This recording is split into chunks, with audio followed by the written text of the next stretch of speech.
Halo teman-teman semua, balik lagi ke channel YouTube kami. Di sini ada Gaby dan Lawrence.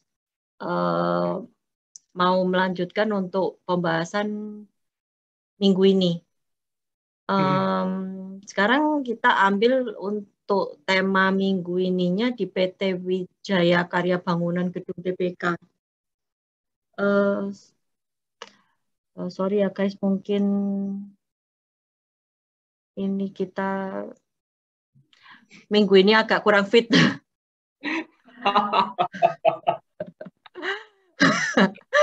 Kamu kenapa ketawa?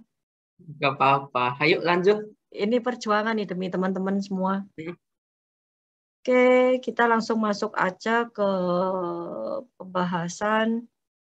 Untuk Wika sendiri yang kita bahas di sini tuh Wika Gedung ya. Jadi dia itu anak perusahaan dari Wijaya Karya.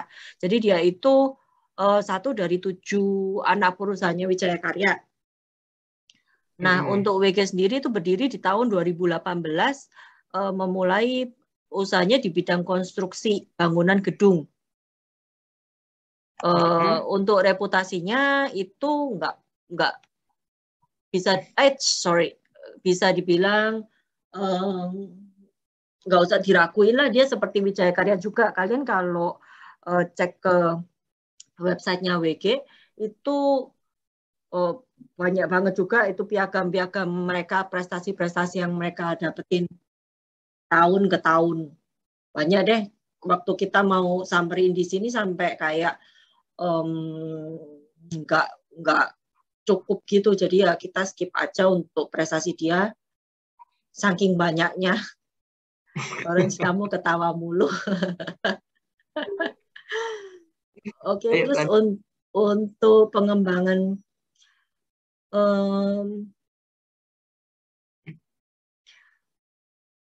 terus dia melanjutkan pengembangan ke bisnis properti juga ya di tahun 2014. Itu untuk mendukung pertumbuhan perusahaan yang berkelanjutan dan memperoleh hasil dari recurring income. Terus disebutkan juga untuk perusahaan ini dia untuk offering initial publiknya IPO itu pada tahun 2017. Itu diketahui sebesar 69,3% untuk saham WG dimiliki oleh Wijaya Karya sendiri sebagai induk perusahaannya, terus 23,69 dipegang domestik, 6,31 asing, dan 0,7 untuk karyawan Wika. Berarti dia punya ini ya kayak program SA juga ya, Lawrence ya? Iya, cuma ini kan kita bukan lagi bahas yang IPO ya, Gap. Oke. Ini program SA-nya juga udah lewat deh. Yang ya udah lewat. Dia cuman kayak ngasih tahu aja sih. Untuk stok datanya, harga terakhir di harga 208 per lembar sahamnya. Gaby, Ya. ini kan ini kita lagi ngebahas analisis dari Pak Maksi ya, benar nggak ya? Kalau salah namanya Maksi Lisya Putra ya, yang dari BNI Sekuritas. Oh iya, benar-benar. Kita ya. Oke, kamu coba sharing aja deh itu namanya siapa, aku di sini. Iya. Nah, terus selanjutnya di sini ada screenshot ya, stok data as of November 26. Nah, uniknya tuh hari ini tanggal 8 ya. Itu closingnya di harga 208 juga, gitu. Ya. Oh, iya. Untuk tanggal 26 Novembernya ya. Enggak, 26 November di 208 kan. Nah, tadi aku searching hari ini sama nih closing di 208 juga. Oh ya? Iya. Oke. Oh iya bener loh. 208. Iya, nah dan dari Pak Maksi ya, ini hasil analisanya itu rekomend buy ya. Tapi take recommend buy dengan take profit 280 ya. Di 280 betul. Iya. Nah, tapi sekali lagi ya, baik analisis Pak Maksi ataupun analisis kita ini kita cuma sekedar sharing hasil analisis kami ya, Gap. Jadi tetap disclaimer on ya, jangan serta-merta ikutin, tetap harus riset sendiri. Oke. Ini kita Lanjut next aja ya, untuk yang lain-lain sepertinya akan dibahas di belakang juga. Nah, untuk struktur grup perusahaannya sendiri, seperti tadi yang udah dibilang, itu Wika Gedung ada di sini yang kita bahas. Bisa kelihatan aku punya kursor nggak ya? Kelihatan kalau di aku. Oke. Jadi dia di bawahnya Wika, induknya kan si Wijaya Karya itu 69,3%. Dia punya subsidiari di Wika Pracetak Gedung sama Wika Proklamasi. Itu sebesar 51% sama 90% yang besar-besar. Sama dia punya association yang di bawah, association berapa ya? 25 ya? Aduh, susah. Ya udah. Pokoknya yang mereka punya kepemilikan itu kecil. Itu ada di Wika apa itu? Bitomen deh. Bitomen sama PWR. Iya, masing-masing kepemilikannya 1% dan 10% ya. Iya, kecil.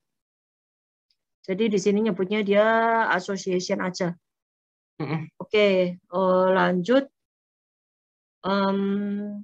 Untuk sahamnya sendiri sih, Wijaya Karya itu kan pegang 69,3%. Itu jumlah total share-nya ada sekitar 6.633 juta lembar saham.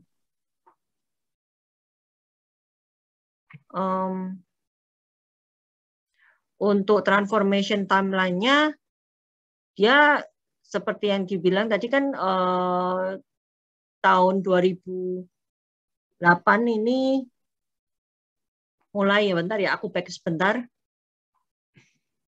Berdiri di tahun 2008. 2008 dia berdiri jadi perusahaan konstruksi. Setelah itu 2012 dia ada fokus ke dia punya profit.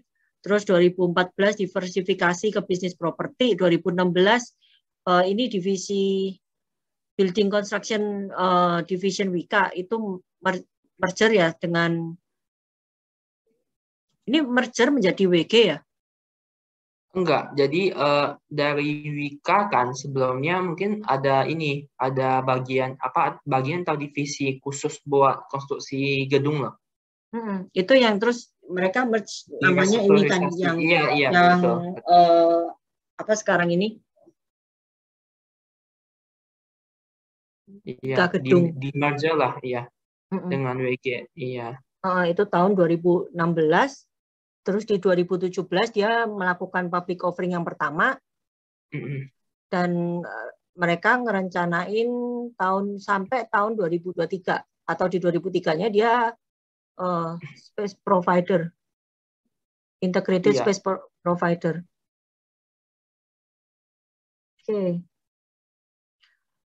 Terus untuk hal-hal yang baru yang ada di Wika Gedung, mungkin Lawrence bisa bantu. Oke. Ini berdasarkan analisisnya atau highlight-nya si Pak Maksi ya. Ini yang baru itu dari Wika mendapatkan kontrak-kontrak baru ya sebesar 1,76 T di bulan 10 2021 ya. Di mana udah mencapai 42% dari estimasi BNI Sekuritas sendiri terhadap WG ini ya. Dan di sini juga dibilangin udah on track untuk meraih dan juga on track untuk mencapai estimasi mereka di mana sampai ke akhir tahun itu 4,2 T ya gitu. Iya. Ya. Nah, selain itu ada juga yang di-highlight itu adanya modular teknologi ya. Ya, di mana dari si WGA itu mendapat keunggulan dibanding kompetitor lain ya untuk mendapatkan kontrak baru, dan juga dengan teknologi ini bisa mempercepat proses development dan kualitas gedung atau barangnya itu lebih bagus. Terus juga dia bakal fokus pada proyek-proyek baru dari pemerintah ya, dan SOE ya. Iya, karena kedua proyek ini cash flow-nya lebih aman ya, istilahnya negara kalau bangkrut kan rada agak mungkin ya gitu. Iya, nggak mungkin kalau misalnya amit-amit lah negara sampai bangkrut. Cuman ya, iya, cuman ya kayak ini kemungkinan untuk negara bangkrut kan bisa dibilang kayak kecil banget lah, dia pasti bayar gitu. Jadi cash flow-nya lancar lah untuk yang proyek-proyek mereka ini yang dapat dari mereka. Betul. Pemerintah. Oke, aku next. Oke, dari BNI Sekuritas ya, tetap nge-maintain rekomendasi buy ya, dengan take profit yang sebelumnya itu 270 bahkan naik menjadi 280 ya, berdasarkan valuasi atau analisis baru mereka ya. Alasannya juga udah ditulis ya, karena adanya PBV berdasarkan kata-kata PBV pas IPO di 30 November 2017 itu PBV-nya 1,1 kali. Terus sama dari pandemi itu sekarang kan lebih kontrol ya, lebih udah dapat diatasi lah pemerintah. Bentar. Ini tadi bicara soal PBV 1,1 kali berarti cukup? Enggak. Maksudnya itu di sini the take profit is based on the average PBV. Jadi berdasarkan rata-rata PBV sejak IPO November 2021.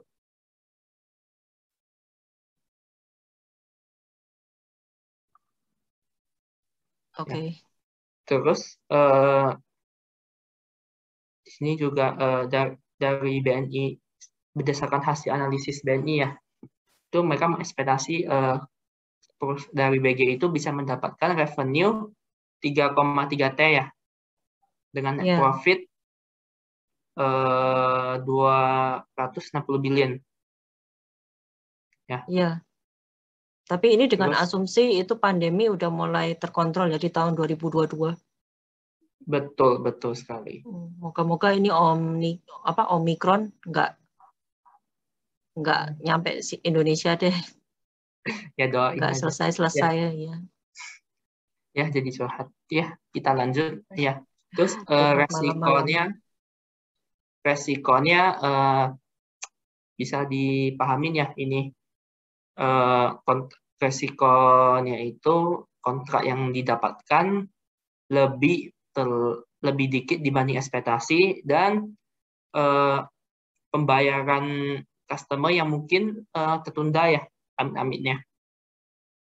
Iya, karena ya sekali lagi ini kan di bidang konstruksi dia kan terkena dampaknya juga sih sama pandemi.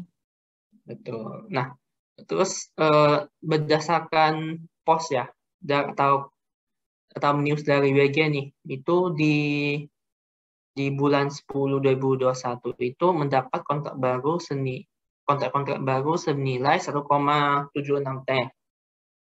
Ya, di mana itu merepresentasikan 42% dari target 2021. Maksudnya target 2021 dari analisis BNI Sekuritas ya. Ya.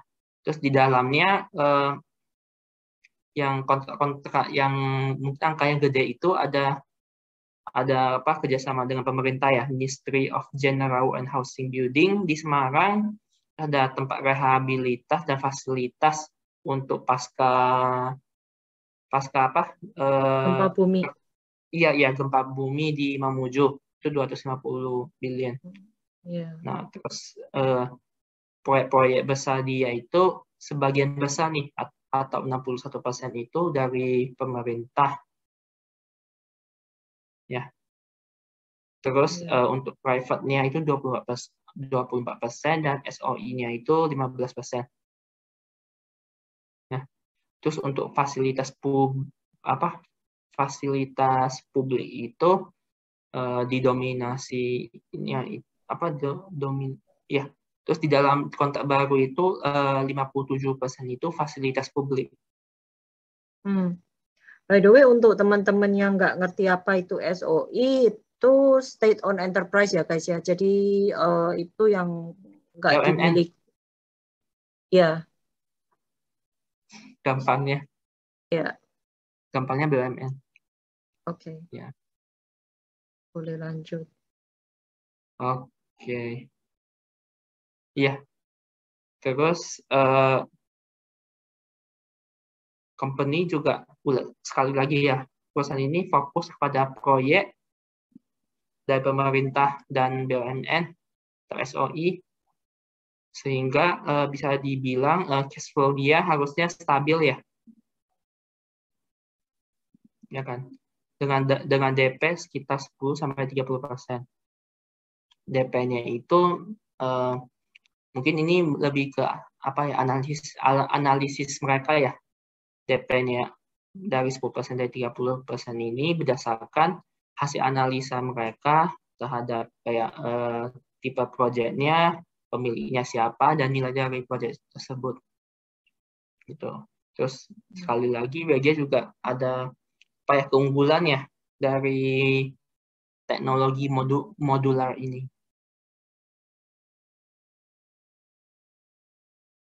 Lanjut ya.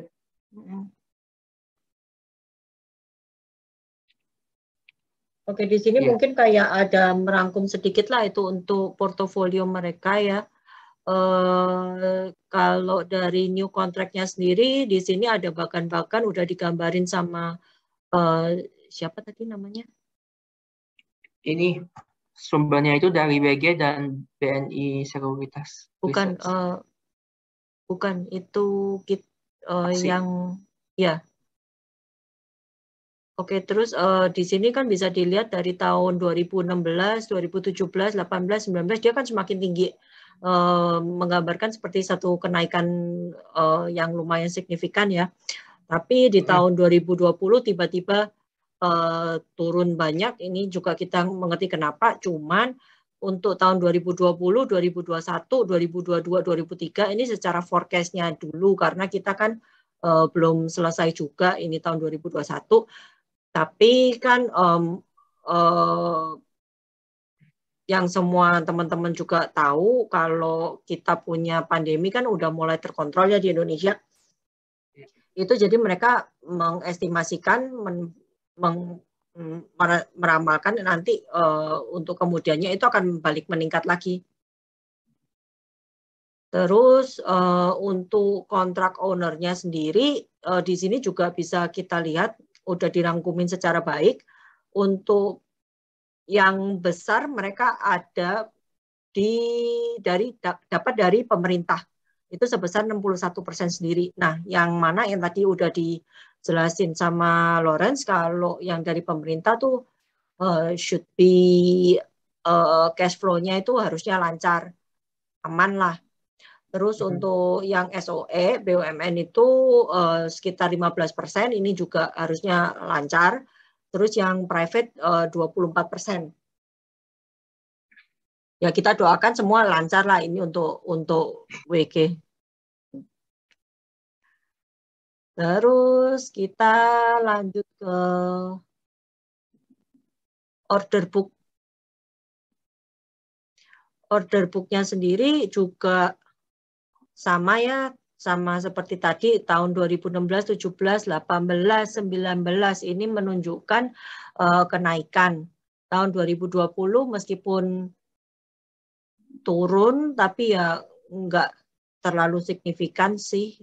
Jadi masih banyak orang yang pesan dia punya jasa gitu ya, ini maksudnya si order book ini. Iya, harusnya maksudnya lagi ongoing gitu. Ya. Iya. Terus untuk per Oktober 2021 kontrak tipenya sendiri itu 57% ada di public facilities. Iya. Tapi nggak disebutkan ya di sini public facilities-nya apa ya. Iya. Mungkin ini lebih ke ini, Gap. Tadi kan sebelumnya Proyeknya pemerintah dijelaskan, ya. iya, sebagian besar pemerintah. Otomatis harusnya sebagian besar juga fasilitas publik ya. Iya, yang mana ini untuk kita semua lah, untuk kita semua pakai. Terus sebesar 27%-nya ada di residensial. Untuk pembangunan office sendiri ada di 4%, dan untuk komersial ada di 12%. Oke, terus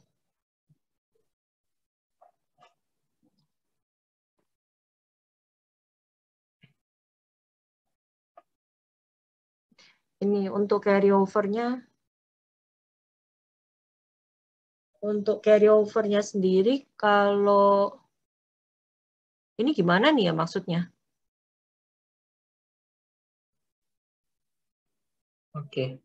Untuk carry over-nya sendiri, sebelumnya kita searching dulu ya carry over. Nah, Dia dari tahun 2020 ke tahun 2021, ini udah comparison 1 tahun.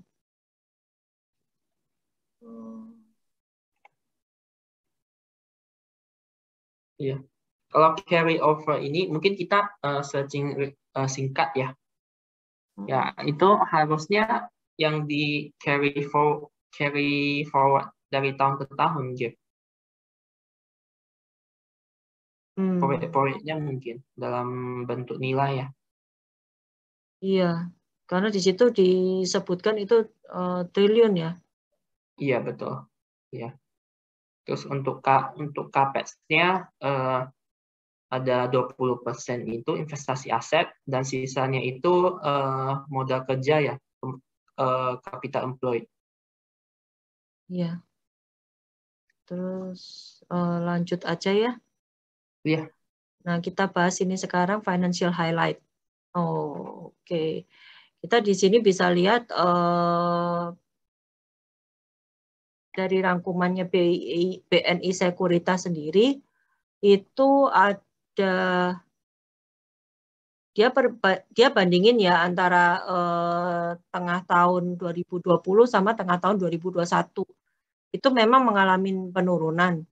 Penurunannya juga lumayan ya, 20,8% untuk sales mereka. Betul. Tapi masih on track ya kalau nggak salah dari dengan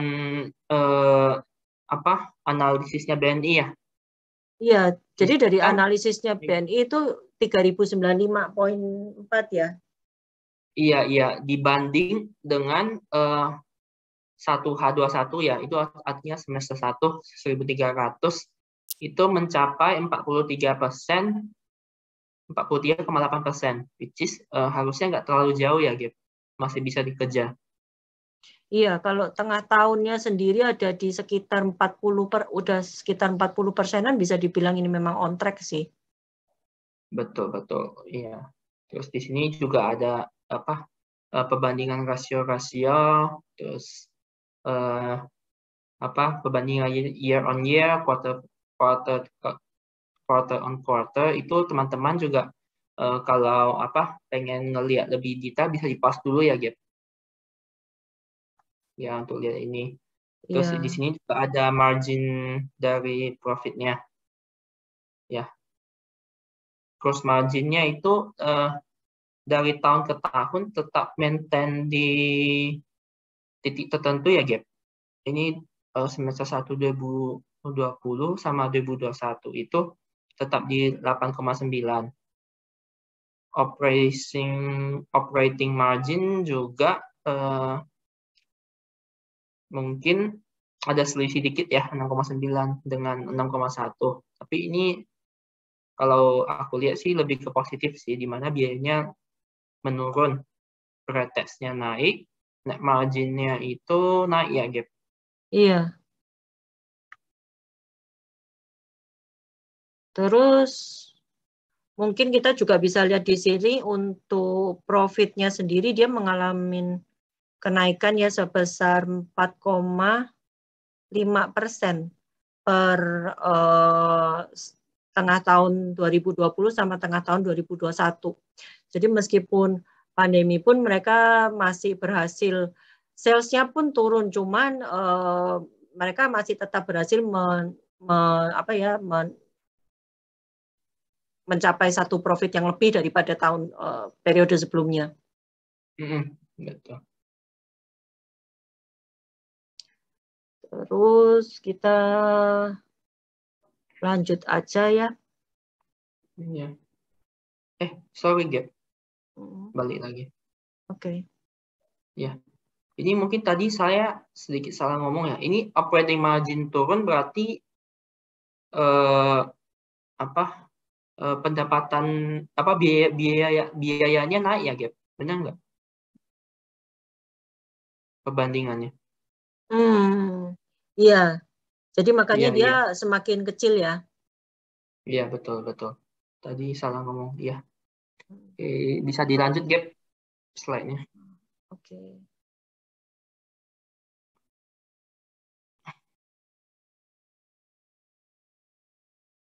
Kalau di sini bisa kelihatan lebih jelas ya untuk revenue-nya dari tahun ke tahun. Betul. Sama ada analisisnya ya, Gap. Di sini Ya. revenue ini mungkin hanya mengulang aja ya untuk angka-angka intinya. Terus di sini ada perbandingan dari EPS, dividen, terus EBITDA, operating margin, net income margin. Ya, ini bisa dilihat. Terus di sini ada ini nih. DER per PBV sama ini PEG itu apa ya? Yep. PEG-nya apa ya? Bentar ya.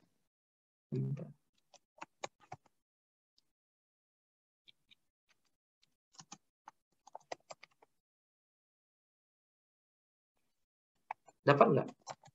Belum, tunggu. PEG. Oh, ini price earning growth. Pertumbuhan okay. harga ya? Iya. Rasio price earning terhadap pertumbuhannya. Betul. Ya. Untuk EPS mungkin udah jelas ya, Gap. Sesuai dengan revenue dia, sesuai dengan new kontrak dia, di mana 2020 mengalami penurunan ya, Gap. Iya. Ya, di sini penurunannya itu 66% ya, Gap. Ya. Nah, lebih terus dari setengah ya. Lumayan. Betul. Lumayan Ya, sesak. Terus di analisis ini yang belakangnya berarti estimate ya artinya. Artinya itu ini hasil forecast atau estimate dari BRI sendiri, dari BNI Gap. BNI. Dari BNI, iya, sorry. Dari BNI Sekuritas ya. Iya. Ya.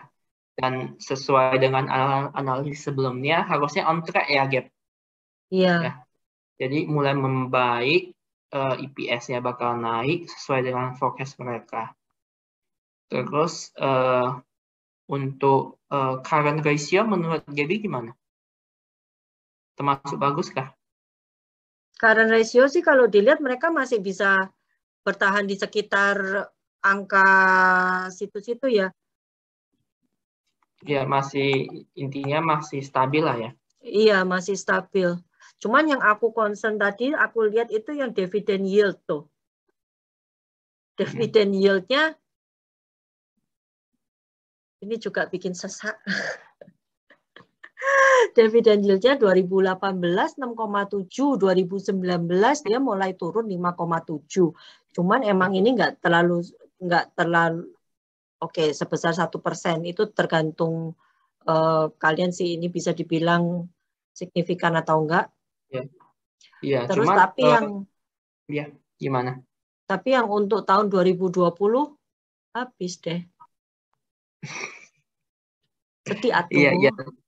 iya. Tapi mungkin nggak cuma di hal ini nggak cuma terjadi di WG ya. Di Betul. perusahaan-perusahaan lain, event yang udah terkenal tiap tahun dividennya gede ya. Contohnya pertambangan nih, tahun ini juga lumayan kecil sih. Ya, Iya, ini memang masa-masa sulit sih. iya, iya. Tapi dia Ya, untuk forecast-nya sendiri, dia sih menunjukkan ke perbaikan ya. betul, betul, betul.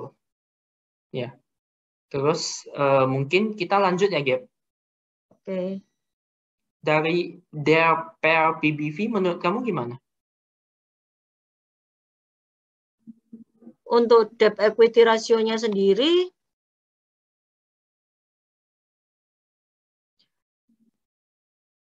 dia semua masih bertahan di angka yang cukup bisa dibilang bagus lah ya.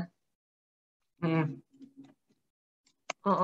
Terus meskipun ya meskipun mengalami kenaikan, cuman dia tetap masih terkontrol sih. iya, iya. Debt ratio-nya di bawah 1 ya. Ya di bawah 1.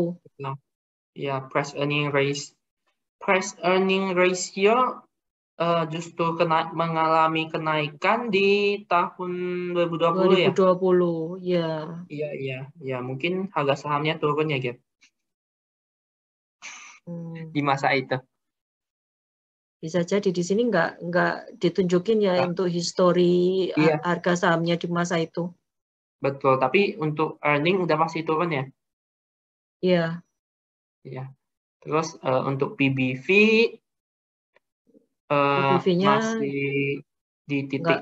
ini ya, di bawah 1 ya PBV-nya. Iya, iya, Ya, jadi bisa dibilang under value maybe, benar iya, nggak? benar, Ya, benar, makanya benar. makanya dari si apa si Pak Maksi ya itu menggambarkan kalau ada potensi balik pada saat di IPO itu 1,1 ya. Iya. Ya. Terus Jadi untuk kalau dilihat rasionya gini ya, per PBV apa, kita masih bisa lihat kalau ini perusahaan masih terbilang cukup baik lah ya. tergantung ya, mungkin kurang menarik. Tapi yang pasti ini harganya dijual di bawah harga harga buku dia. Harga, iya. Tapi kalau menurut kamu kurang menariknya kenapa? Eh, Mungkin konstruksi ya. Kalau kita semata-mata udah tahu ya Oh, apa secara bidang usahanya, menurut ya kamu? iya iya iya Oh, iya oke, oke. iya. Terus untuk price earning growth di sini 2020 ya seperti biasa turun ya 2020. Turun, iya. Ya, diestimasikan 2021 akan mengalami kenaikan. Ya, ya terus yang terakhir itu book value ya.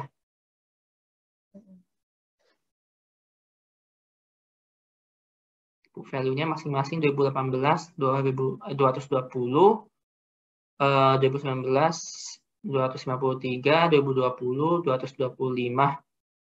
Ya, di forecast-nya itu book value-nya harusnya 243 di tahun 2021. Sedangkan harga per hari ini itu masih 208 ya, Gap? 208, betul. Iya, iya, iya. Ya gitu sih. Oke, Oke, mungkin yang dari JB gimana? ya Ada mungkin tambahan? untuk aku mungkin kira-kira itu dulu ya. Selain kita tadi juga udah bahas di depan untuk operating margin, net income margin, EBITDA margin, kita juga EBITDA marginnya juga masih cukup terkontrol lah, masih di angka situ-situ. Meskipun pandemi turun, terus tapi dia mengestimasikan naik lagi ya dengan selesainya pandemi, oke lah. Terus oke lah dari aku, mungkin kita lanjut lagi kali ya. Iya, lanjut. Oh udah? Habis. Iya, habis. Ya, mungkin diingatkan lagi ya, Jeb. Ini analisa kita, analisa Pak Maksi juga.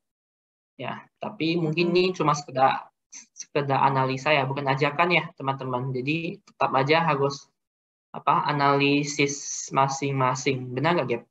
Betul. Jadi untuk kesimpulannya sendiri tadi kalau menurut Lawrence karena kalau dilihat dari sisi jenis usahanya ya Lawrence kayak kurang tertarik kali ya. Bukan kurang tertarik, tapi di masa pandemi ini apakah konstruksinya bakal bakal berkembang ya. Sedangkan sekarang kan masa sulit pada amit-amitnya ya. Banyak yang susah kan jual rumah, terus properti juga dengar-dengar itu agak susah nih ngejual properti dia. Ya, secara Iya. Ya Tapi secara tidak langsung pasti iya, tapi terpengaruh. tapi balik lagi dia ini banyaknya proyek pemerintah loh yang kayak public facility. Betul, betul. Betul. Adanya public banyaknya itu proyek pemerintah ya maksudnya. Iya. Iya, iya. Dan mungkin juga COVID mulai terkontrol ya. Mungkin tahun depan kalau udah sukses nih, udah ngalahin pandemi ini, juga konstruksi ini dapat berlanjut sih. Jadi 50-50 lah kalau menurut aku ya. Dimana investasi pasti Iya. nggak ada yang pasti nggak ada yang pasti lah istilahnya. Iya, cuman seperti kayak kalau untuk sekarang mungkin kita lebih Lawrence mungkin aku juga lebih kayak tahan dulu lah ya untuk jenis bidang usaha ini. Tapi untuk dari sisi perusahaan seperti yang tadi dibahas sebelumnya sih lumayan oke ya, dia punya analisa untuk keuangannya mereka masih in control, masih on track. Betul, betul. Jadi ya untuk teman-teman yang kayak tertarik di bidang ini, terus dia juga secara perusahaan juga kita lihat ini juga perusahaan yang kayak bukan ecek-ecek itulah, dia bonafit juga lah. Itu mungkin boleh teman-teman pertimbangkan lah untuk mengkoleksi ini. Cuman sekali lagi ini bukan ajakan dan juga bukan anjuran, karena dari sisi kami berdua, Lawrence sama Gaby, juga kita sih hold dulu untuk jenis usaha ini. Oke, terus ada yang mau ditambahin lagi nggak ya, Lawrence? Dari aku cukup sih, Gap. Oke, kalau mungkin dari Lawrence cukup, dari saya juga cukup. Kita akhiri sampai di sini aja dulu kali ya. Nanti kita sambung lagi di lain kesempatan. Lain kesempatan ya. Iya, lain kesempatan. Ini udah malam juga, capek. Oke, teman-teman semua, kita berdua pamit mundur untuk malam ini ya.